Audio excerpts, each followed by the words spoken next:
This week, in 2008, the Phillies brought home a world championship back to Philadelphia for the first time in 25 years. After waiting 2 full days to complete Game 5, Brad Lidge struck out Eric Hinsky in the bottom of the ninth, securing the World Series victory, as well as a perfect season for Lidge, going 48 for 48 in save opportunities. The 0-2 pitch, swing and a miss, struck him out. The Philadelphia Phillies are 2008 World Champions of Baseball. Other highlights of the series include Cole Hamels dominating Games 1 and 5, which eventually led to his World Series MVP title. Other highlights also include Chooch's Game 3 chopper, Utley's Game 1 homer in the first inning, as well as Ryan Howard's 2-run home run game in Game 4. 7, 6, 5, 4, 3, 2, 1. You'll never have the sacred stone. Oh, this you crazy mother.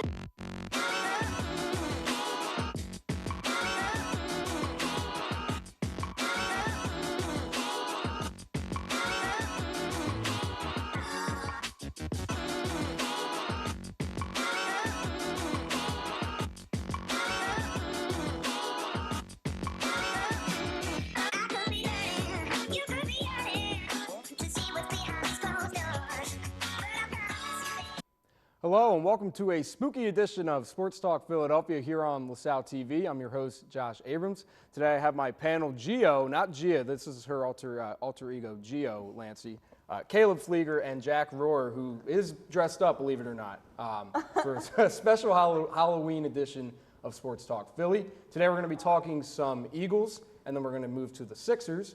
But first we're going to get right into Eagles talk, and they rebound, much to the dismay of our opinions from last week's show. We were all picking against the Eagles for the most part, but they do get a 31-13 win in Buffalo. Buffalo was 5-1 coming into that game, so it was obviously some big implications there going down the road, but they do get a big win, 31-13. The team looked really good. What's your guys' takeaway after what was a very disappointing 2-week stretch before Buffalo? I'm still not convinced. I'm not oh, the whole season's turned around. I still need to see maybe 2 more games of that confident play. And I think that they need to go into games with that confidence. Hopefully that this game gave them that, but I'm not sure. Yeah, I agree with that. We haven't seen a lot of confidence out of this team, especially the past 2 weeks when they got smacked 2 times in a row. But this was a great win. I mean, Buffalo's a really hard place to play in. They're 5-1. They're a good team, so that was a really good one for the Eagles. They really just need to get the running game going. The Packers and the Bills wins. They got the running game going early, and they just kept it going. They kept pounding the ball down, and those were their big statement wins of the season. With such an injured wide receiver core, I don't see why it was so hard to figure out that you got to run the ball instead of throw it. Well, yeah, I'm glad you brought up that point because it's been a couple weeks in a row now where we finally are seeing Jordan Howard get the carries and touches that he's supposed to. But with him and Miles Sanders, it's a pretty dynamic backfield because of how different they are. But it's pretty obvious right now at this point, given how the team has played in their wins and losses, that you need to be giving this guy the ball. And maybe not necessarily make him the focal point of the offense, but at least, the Balcal running back. Yeah, I think he definitely plays a key role, and Doug Peterson needs to continue doing that in the offense. I mean, to note, I think we also need an offensive coordinator to also make play calls, and I think that they would be able to, make Jordan Howard more, give him that role. You know what I mean? Yeah, Miles Sanders is obviously the running back for the future, but I think that as we've seen so far throughout the season, he's just not ready yet. And I think Jordan Howard has proved, even since his first year in the NFL, he's proved that he's one of the elite backs in the NFL, and they definitely need to give him more carries going forward. Solid for 4 to 5 yards a rush. I don't see why it was so hard to get it through their brains that he was the guy you should be handing the ball to instead of Miles Sanders, who would fumble it or not get back to the line or something like that. Don't say the F word, Jack. Yeah, that might have been the scariest thing we've seen it's all Halloween. It's a spooky episode. Super spooky, you gotta scare the fans. Well, at least they weren't scaring us for this week because they did turn it around. They're 4-4 now. They're still keeping on pace with being behind a game of the Cowboys. But one of the more alarming things, one of the more concerning things about this team, at least from my perspective, is what happened this past week. The trade deadline has finally come to a close. It closed at 4 p.m. on Tuesday, and not a single move was made by the Eagles. And I remember Howie Roseman saying on Monday, the day after the game, that, quote unquote, something fun was going to happen during free agency. I don't think making no moves during the free agency is fun. You're talking, what was it, Jannard Avery for a 6th-round pick from the Browns? That's not fun? That's like, not fun for you, a linebacker from the Browns? What happens from the Browns? Hey, this guy could be good. This guy could be good. Yeah, I mean, we needed linebacker depth, which is okay. Done. He addressed the one need on the team that like wasn't a priority.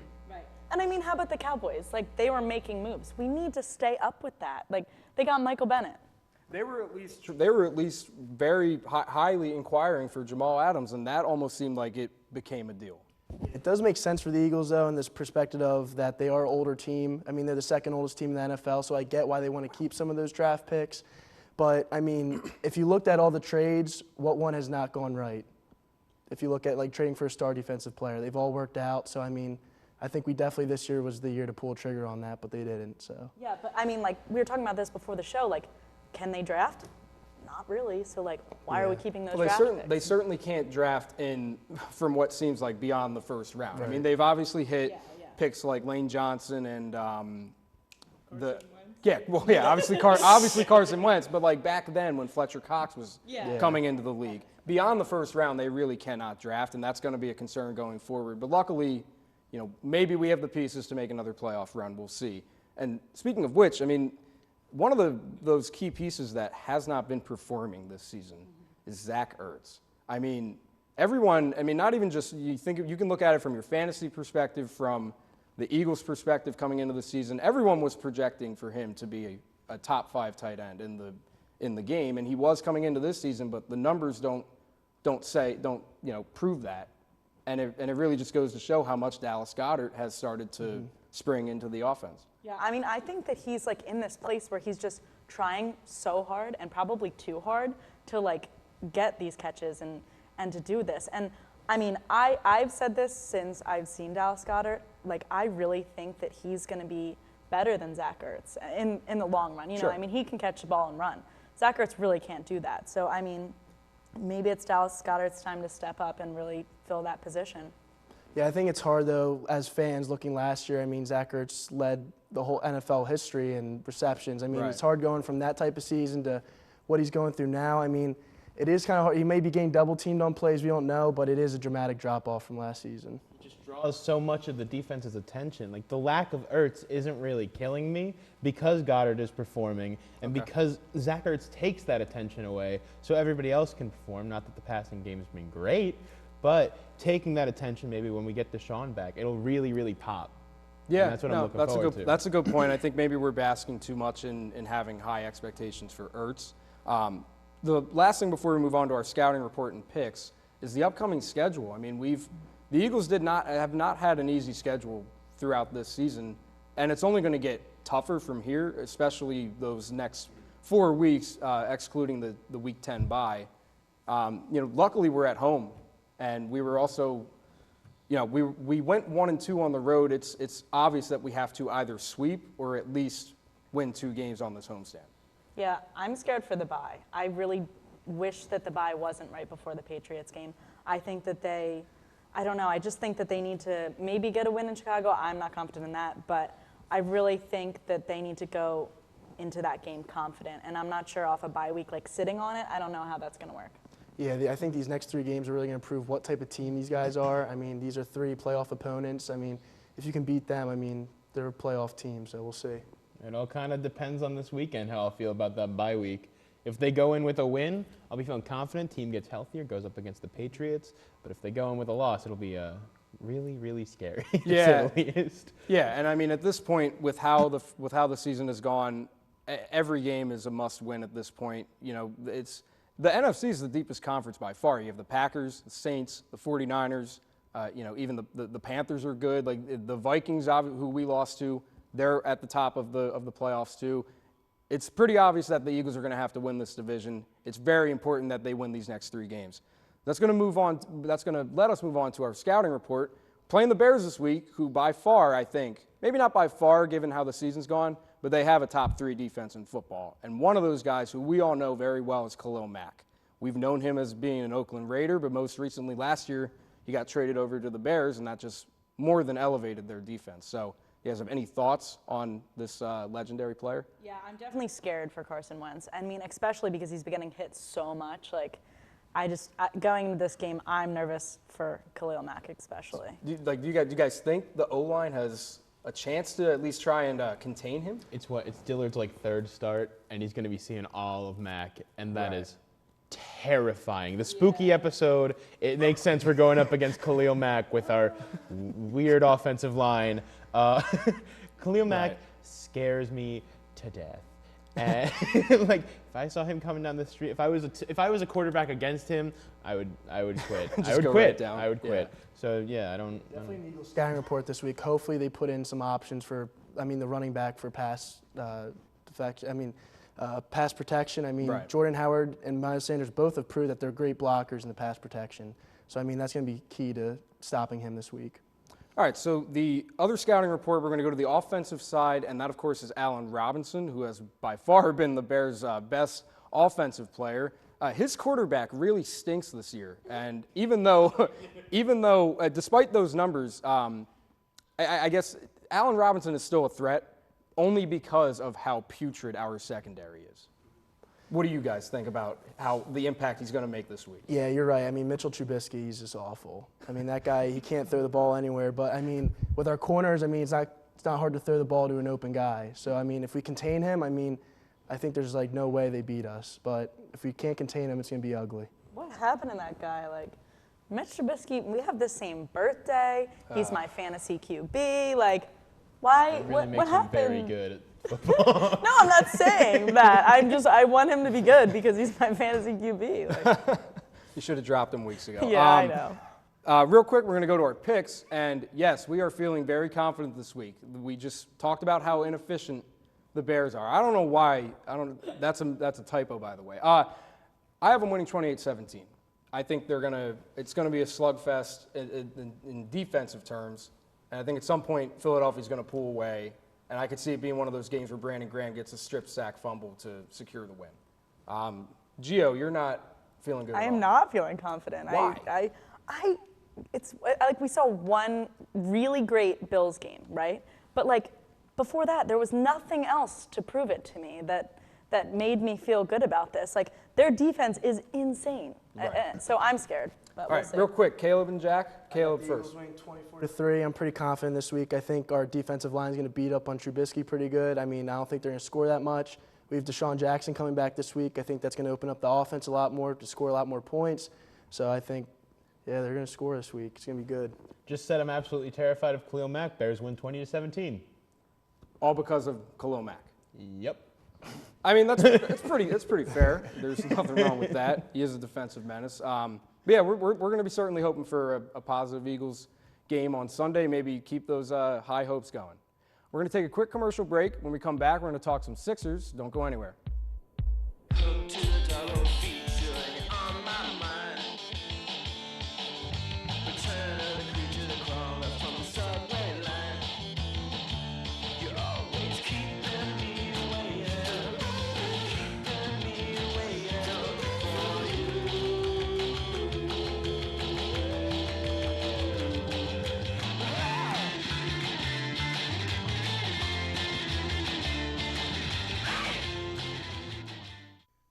Have you been to the land of happy, where everyone's happy all day, where they joke and they sing of the happiest things, and everything's jolly and playful?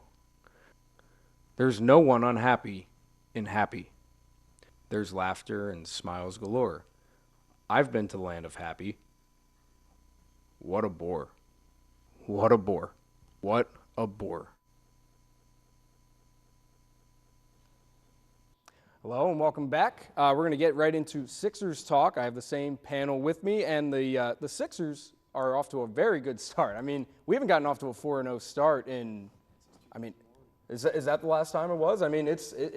Maybe the implications are there. I don't know. Again, it's only 4 games. You've only played for 4 different teams. Small sample size, but nevertheless, this team looks great. so much different than last year. I mean, I'm going to keep comparing it to last year because the differences from that time frame are just evident right now. Yeah, I mean, you're looking at this team just 1 through 5. Defensively, they're all monsters.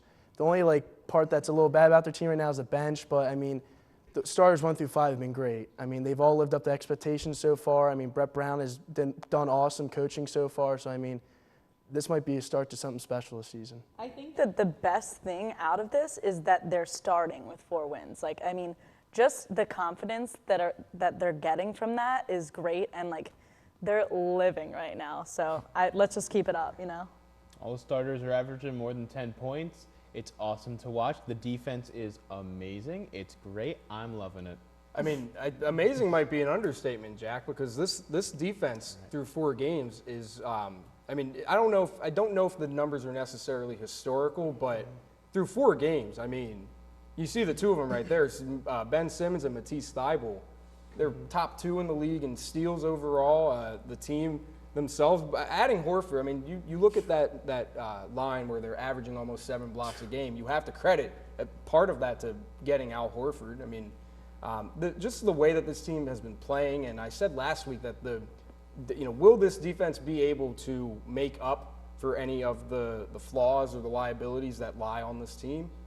I mean, it might be depending on who they play, of course, but the defense is obviously the most promising thing, I would say, so far. Yeah, on offense, they have been shooting the ball well, though. I mean, Ben Simmons still hasn't attempted a 3, but besides that, I mean, I thought they've been shooting the ball pretty well. I mean, Tobias has been a little up and down for the first couple of games, but I mean, it's the start of the season, everybody's like that. So I think once they settle in, they're going to be good. Yeah, and I mean, they're getting it done, so there's nothing to really complain about. Doesn't that kind of make the vibe feel different now? Like, I think when you say get it done, you point immediately to the Atlanta game. And the Detroit game was close too, but in Atlanta we were down early in the 4th quarter by double digits, and that's kind of a game where you expect the Sixers to make a little bit of noise for coming back, but they don't eventually complete the comeback. They did so, and the guy that you referred to, Caleb, Tobias Harris, hit that clutch shot to put them up 3.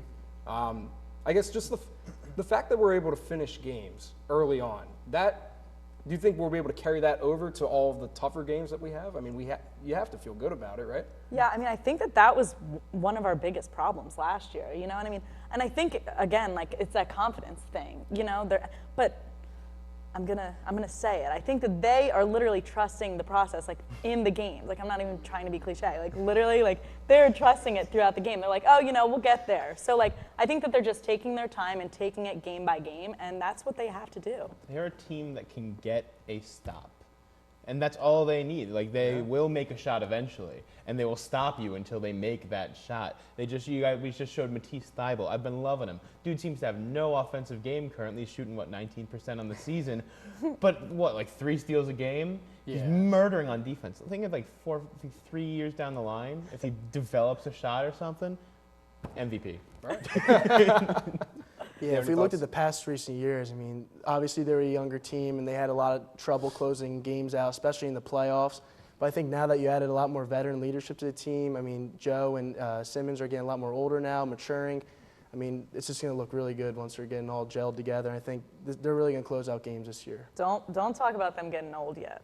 They're still young. We still need them, so let's keep them young for a little bit. Well, it's a nice balance to have. I mean, we were kind of talking about that. I guess we weren't talking about that with the Eagles, but I mean, they have veterans on the team, and it's pretty clear who their young stars are. It's just, we've only seen them play 4 games, so we definitely, we got 78 more games to go. I guess another positive thing about this Sixers team is, we look at their defense and, their offense, but they just seem to be very mature all around. And I know that's very ironic and contradictory for me to say because of what happened last night with Embiid and Karl Anthony Towns getting into that scuffle. But just the maturity, the cohesiveness, the chemistry in this team, they have each other's backs. It's almost like this is more than a team. It's almost like it's kind of reminds me. It gives me this 2017 Eagles vibe, where the locker room is just brotherhood. Yeah, you know a lot about that, right? Oh yeah, because I'm a frat boy, bro. No, really. I think that you're right. The mentality of this team is different. And it really is. they want to win, but like they want to win together. And I think really like brotherhood's a good word. Yeah, like I know Tobias said in the preseason that like they're all friends off the court, and that's a huge part in developing chemistry on this team. I mean, even if you look at the Warriors last year, they had all those stars, but they still had a couple heads colliding, and that didn't get them a championship. I mean, so, I mean, it's going to help having chemistry like this. It's really going to help. And maybe Jimmy Butler was the big one holding us back there. You know what I mean? So I'm still upset about that, but maybe it is. There are obviously egos on this team, but there's none of those egos that are going to be like, if you don't give me the last shot, I'm going to pout about it and talk about it a lot. Like I remember Paul George a couple playoffs ago didn't get the last shot. Like CJ Miles missed one. They lost a playoff game. He was talking about it. I feel like Kyrie Irving's probably that type of guy. There's like Embiid's not going to be pissed if like Tobias Harris takes the last shot or something. Right. These guys trust in each other. And I think that like that's a good point because I don't think anybody in this starting five is a real lock to like take the last shot. And I know we saw Tobias Harris do that against the Hawks, and it wasn't the last shot. But it's all theoretical. It's hypothetical. I mean, there's no, like you said, there's no Kyrie, no Paul George, no $40 million man that's really there to want to demand the last shot. So let's look at the upcoming schedule, and we break this down on a show-by-show basis. It's usually about 3 games that they play in between our shows. Last week they had a little mix between home and away. Jack's giving me the look. The Sixers have a 3-game road trip out west, Portland, Utah, and the Phoenix Suns. Do we feel good that they're going to be able to come out victorious? I mean, we have a little bias on the end here, but how are we feeling going out west for the first time this season? I think Portland will be a good game. I mean, Dame's a beast, so that's a good game. I'm looking forward to that one. Yeah, Portland went to the Western Conference Finals last year, so they're a legit team, but it's going to be a real test. I mean, these 3 teams are pretty good this year, and they're all on the road, so it's a big test. That's what I was thinking. Those 3 games are going to be really, really solid tests of like the Sixers' ability as a team, because like Atlanta, Detroit, those aren't like big teams to be playing. They aren't going to test your abilities. They're going to end up like closer to the bottom of the standings, and never the Suns might. But so far, what they've shown this season, like those 3 teams, are good tests to see where we truly are in the league. Yeah, I think that's fair. And I mean, I think just basking in the glory of starting out 4-0, it made me think back to, obviously we had the process years, and there were a lot of them, but really the worst year was my senior year of high school in 2015-16. We didn't win a game until our 19th game, and we could barely put up 90 points a game. But I think it just goes to show how far the organization has come, and say what you want about tanking and that whole concept and Sam Hinkie, the whole 9 yards, but I think the Sixers, I think they're ready to move on from the process. I mean, I still think it's like a great thing to like say and to think about, because really like it was just like time that they needed to like make smart decisions and like pick up good players. You know what I mean? And like I think that like I don't think we need to be over the trust the process phase. It's just like we need to continue on and like continue making smart moves and not just do stuff to do stuff. Right. Yeah, I agree with that. I think it's a great motto for like the fans to follow. It's like something just like with the team, like the process, you think of the Sixers. But I mean, I think the process is over, and obviously it worked if you look at their starting team right now. So I gotta say, the process continues until they win. That's exactly point. what I was thinking. Yeah. I was Yeah. going to say that, but Jack took the words from me. All right, that's going to do it for Sixers Talk. Feeling very good about them.